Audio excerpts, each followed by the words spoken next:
జై సద్గురు ప్రభు మహారాజుకి జై. భద్రాద్రి రామశతకము పరమాత్మ స్థానము 62వ పద్యము.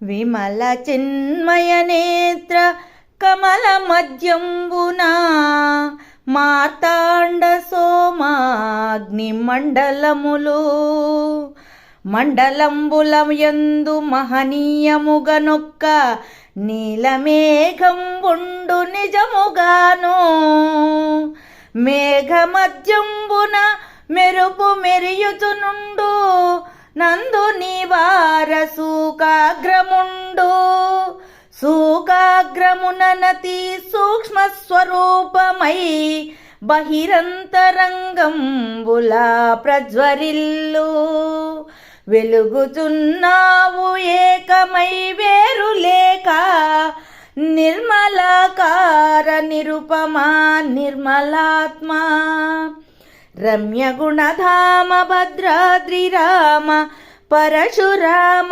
నరసింహదాస సంరక్షితావా.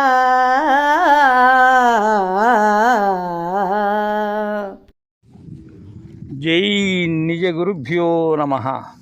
జై అమలాంబ సమేత అనుభవానంద రాజయోగేంద్ర ప్రభుస్వాముల వారి దివ్య చరణారవిందములకు ద్వాదశి వందనములు సమర్పించుకొనుచు శ్రీమద్ పరశురామ నరసింహదాసు గారిచే విరచితంపైన భద్రాద్రి రామశతకం నుండి ఈరోజు మనం పరమాత్మ స్థానము 62వ శేష పద్యాన్ని మనం ముచ్చటించుకుంటూ ఉన్నాం. దీనికి మునుపు ఆత్మజ్యోతి స్థాన నిర్ణయాన్ని తెలియజేసినటువంటి గురుదేవులు పరమాత్మ స్థానాన్ని మనకు దర్శింపచేస్తూ ఉన్నారు. నాయనా శిష్య, విమల చిన్మయ నేత్ర కమల మధ్యంబున మార్తాండ సోమాగ్ని మండలములు. నాయన,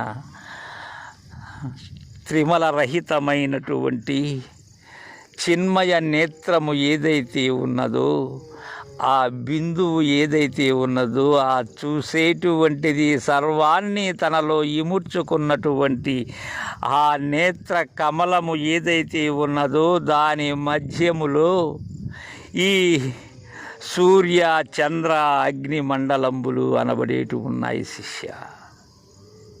శిష్య మండలంబుల యందు ఆ సూర్య చంద్ర అగ్ని మండలముల యందు మహనీయముగా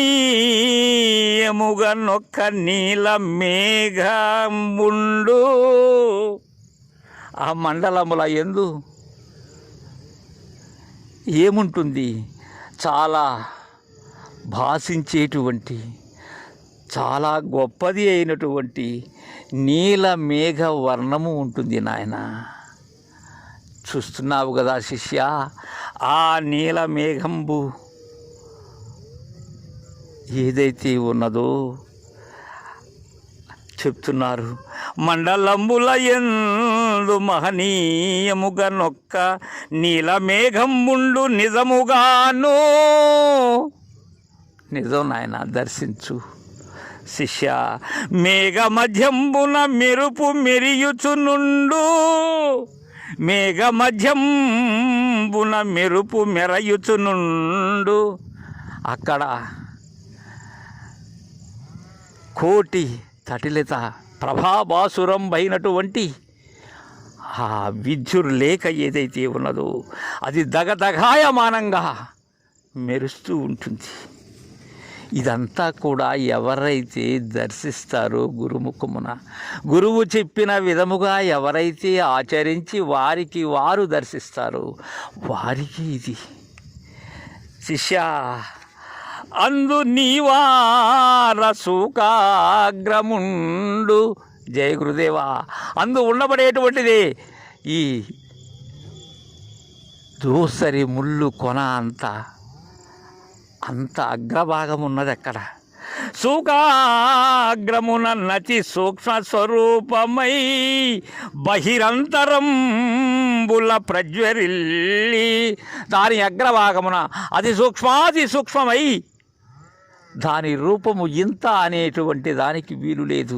సర్వత్రాన్ని తనలో ఇమిడ్చుకొని బాహ్యాంతరముల కూడా అది బాహ్యముగానే ప్రయాణించటం లేదు శిష్య, అంతరముగా కూడా గుర్తిస్తూ ఉన్నది. బాహ్యాంతరములుగా వ్యాపించి ఉన్నది అది.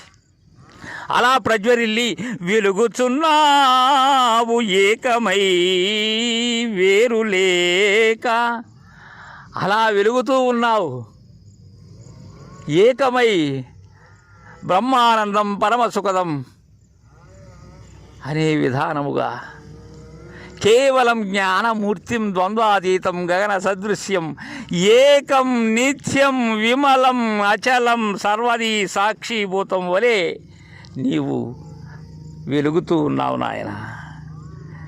వెలుగుచున్నావు ఏకమై వేరులేక నిర్మలాకార నిరుపమ నిర్మలాత్మ, వేరు లేకుండా వెలుగుతూ ఉన్నావు. ఎలా? నిర్మలమైనటువంటి ఆకారంతో పోలిక లేనటువంటి విధానంలో నిర్మలాత్మ స్వరూపుడవై వెలుగుతూ ఉన్నావు. రమ్య గుణధామ భద్రాద్రిరామ పరశురామ నరసింహదాస సంరక్షితాహ్వా, అలా వెలుగుతూ ఉన్నావు శిష్య. దీనికే పరశురామ లింగమూర్తుల వారంటారు. ఈ యొక్క ప్రకాశమానాన్ని గురించి తెలియజేస్తూ సీతారామాంజనేయ సంవాదంలో కోటి సూర్యులు కోటి చంద్రులు కోటి కోటి తటిల్లత సూటిగా బరిపాటిగా నొక చోట నిలిచిన రీతినన్ మేటి వెల్గుద గంధ్రికూటము మీద చూడుము దృశ్యమున్ దాటి మాయను మాటి మాటికి దాల్మిచేనటు మీటుచున్. ఆ కాంతి ఏదైతే ఉన్నదో ఆ నీవార శోకాగ్రములో వెలుగుందేటువంటి ఆ కాంతి, దానిని అతి సూక్ష్మమయ్యే వెలిగేటువంటి ఆ కాంతిని వర్ణించటం అనబడేటువంటిది అసఖ్యం. ఎందుకంటే అది ఈ సూర్యుడు చంద్రుడు అగ్ని అనబడేటువంటివి ఏవైతే ఉన్నవో ఇవి అనేక కోట్లు ఉన్నా సరే అవన్నీ కలిపి తమ తమ సంపూర్ణ కాంతులు వెళ్ళి విరిస్తే ఎంతగా ఉంటుందో అంత ప్రకాశమానమైనటువంటిది అది. అలా ఉంటుంది అది. అంతటి ప్రకాశమానమై వెలుగొందుతూ ఉన్నది అది. దానికే దత్తాత్రేయులు అంటారు, భానుకోటి ప్రభా బాసురంబగు వెలుగు. ఆ వెలుగు అలాంటిది శిష్య. పరులు చూచినగానబడని వెలుగు. ఎవరైతే నిజ గురుదరి చేరి నిజ గురుదేవుని నేత్రముల మధ్య దర్శిస్తారో వారికి తప్ప వేరే వారికి కానరానటువంటి వెలుగు నాయన అది. గురుకృపచేగాక ఎవరికి కనబడదు నాయన అది. అది ఏ వెలుగు? అది గురుడు తెచ్చిన వెలుగు.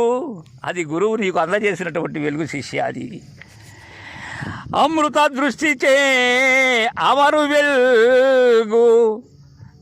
అమృత దృష్టిచే అమరినటువంటి వెలుగు. విద్యుల్లతో పరివేష్టితం బగు వెలుగు. ఇందాక అనుకున్నాం మనం, ఆ విద్యుల్లేఖతో సమానమైనటువంటి సరిపోనటువంటి వెలుగు శిష్య. అది గల నీలకాంతులు గ్రక్కు వెలుగు. ఆ నీలకాంతులను నిరంతరం ప్రసరింపజేసేటువంటి వెలుగు శిష్య. ఇంకా దశవిధ ప్రణవనాదములు గలిగిన వెలుగు. మౌనులెల్లంగా గురి అయిన వెలుగు. మౌనులెల్లంగా ఇది మౌనులకు మాత్రమే సాధ్యమైనటువంటి వెలుగు. ఎవరు మౌనులు? నిరంతరం కూడా ఈ ఐహికమైనటువంటి వాంఛలను వీడి నిజగురు కరుణా కటాక్షమును పొంది గురువు ద్వారా తెలుసుకున్నటువంటి వారు. ఇంకా అది మధ్యాంతరహితమైనట్టి వెలుగు. ఇట్టి వెలుగును సేవించినట్టి వారికేలా లభించు కైవల్య పదవి.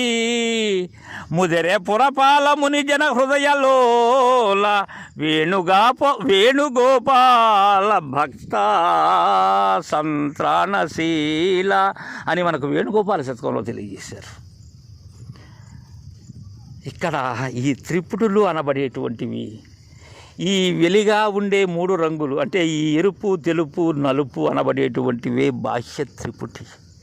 ఈ ఎరుపులో తెలుపు, తెలుపులో నలుపు, నలుపులో తామ్రం అనబడేటువంటివే అంతర్త్రిపుటి.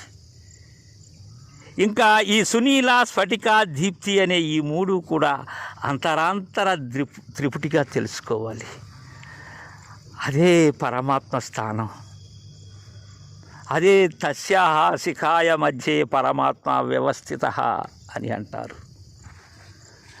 అలా తెలుసుకున్నట్లయితేనే ఇది కుదురుతుంది.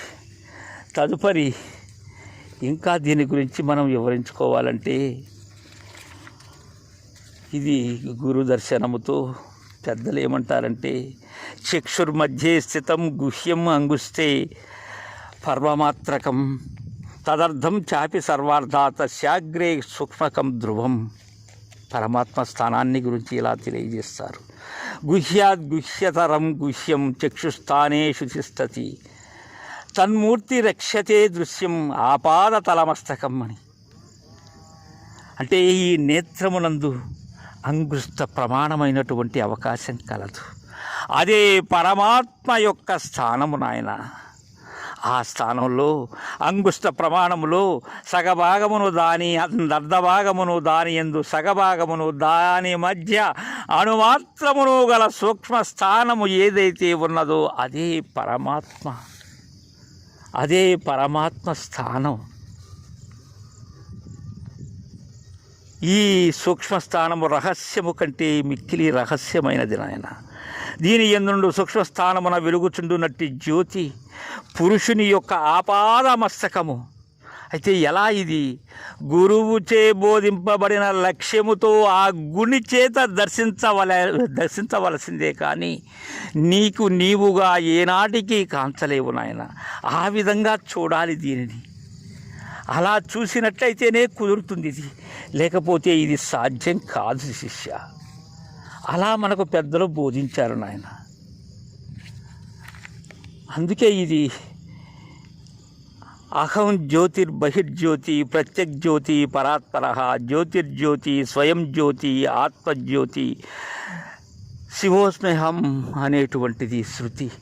అంటే నేను అంతర్జ్యోతి అంటే లోపల జ్యోతి, బాహ్య జ్యోతి అంటే బయట జ్యోతి, ప్రత్యగ్జ్యోతి అంటే ప్రక్కల యందు ఉండబడేటువంటి ప్రకాశం, పరాత్పరము మేలైన దానికంటే మేలైనది, జ్యోతి కంటే జ్యోతి, స్వయం జ్యోతి, ఆత్మజ్యోతి, నేనే శివము అనబడేటువంటి విధానాన్ని తెలుసుకొని ఉండాలి శిష్య. అలా తెలుసుకున్నట్లయితే సాధ్యమవుతుంది. దీనికే సంపంగి మన శతకంలో వెలిచూపును లోచూపును వెలిగా తన్మధ్యమున వెలిగిరి తత్వం బలవడ చూచిన యతడే సలలితుడగు ముక్తుడన్నా సంపంగి మన్నా అంటారు ఆ శతకకారులు. ఇంకా శివముకుంద శతకంలో లోవెలి దూచిననొకటే లోవెలి కాకుండా చూడలోనగునొకటే లోవెలి దానైకనుతో భావజ్ఞుడు శివముకుంద పరమానంద అంటారు శివముకుంద శతకంలో. దీనినే సదానంద యోగి వారు వెలుగు నవ్వల వెలుగులో వెలుగు చేర్చి బయలు కొనిపోయి ఎచ్చట బయలు గలిపి నిశ్చలత యున్న ఎతడెపో నిత్యయోగి నవ్యతర భోగి శ్రీ సదానంద యోగి. ఇక్కడ వరకు ఎవరైతే సాధకుడు ప్రయాణం చేసి ఉంటారో అలాంటి వారికి బయలు సూచన చాలా సులభోప్రాయంగా జరుగుతుంది నిజగురు కటాక్షముతో శిష్య. లేనట్లయితే కొంత కలవరపాటు. ఎందుకంటే మరలా సంశయం అనేది రేకెత్తుతూ ఉంటుంది నాయన. ఇంకా ఏమంటారంటే సదానంద యోగి తన్ను తెలిపిన మణివేరే తనకు లేదు, తన్ను తెలిసిన బ్రహ్మమై తాను నిలుచు, తన్ను తెలిసిన సద్గురోత్తముని వలన నవ్యతర భోగి శ్రీ సదానంద యోగి. అలా తెలుసుకోవాలి. ఎవరి ద్వారా? తన్ను తెలిసినటువంటి వారి ద్వారా.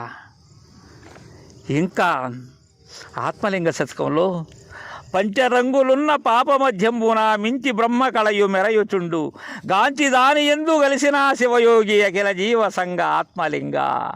ఆ పంచరంగులతో ఉండబడేటువంటి పాప మధ్యమున వెలిగేటువంటి స్థానమే పరమాత్మ స్థానం. ఇంకా బసవ శతకంలో వెలిచూపును లోచూపును వెలిగించటి పరమచూపు వెలుగుల గిరువై వెలిగించు తన్ను జగమున వెలుగున తా వెలుగు యోగి వెలుగై బసవా అంటారు.